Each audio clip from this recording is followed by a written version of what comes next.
بسم الله الرحمن الرحيم. இறை நம்பிக்கை கொண்டோரே, நீங்கள் குறிப்பிட்ட தவணை அடிப்படையில் ஒருவருக்கொருவர் கடன் கொடுத்துக் கொண்டால் அதை எழுதி வைத்துக் கொள்ளுங்கள்.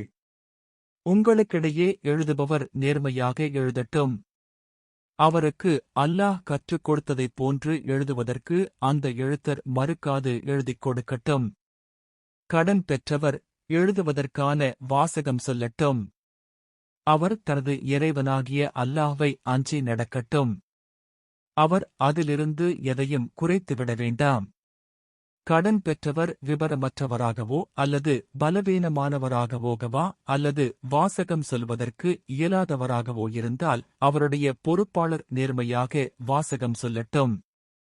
உங்களில் 2 ஆண்களைச் சாட்சியாக்கிக் கொள்ளுங்கள். 2 ஆண்கள் இல்லை என்றால் சாட்சிகளில் நீங்கள் பொருந்திக் கொள்ளும் ஒரு ஆணையும் 2 பெண்களையும் ஏற்படுத்திக் கொள்ளுங்கள்.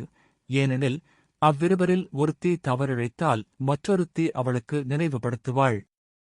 சாட்சிகள் அழைக்கப்படும்போது மறுத்துவிட வேண்டாம். கடன் தொகை சிறியதாயினும் பெரியதாயினும் தவணை குறிப்பிட்டு அதை எழுதிக் கொள்வதில் அலட்சியம் காட்டாதீர்கள்.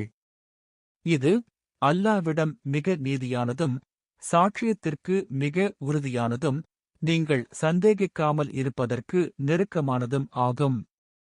எனினும் உங்களுக்கிடையே தவணை குறிப்பிடாமல் செய்து கொள்ளும் உடனடி வியாபாரமாக இருந்தால் அதை எழுதிக் கொள்ளாமல் இருப்பதில் உங்கள் மீது குற்றமில்லை. நீங்கள் ஒப்பந்தங்கள் செய்யும்போது சாட்சிகளை ஏற்படுத்திக் கொள்ளுங்கள்.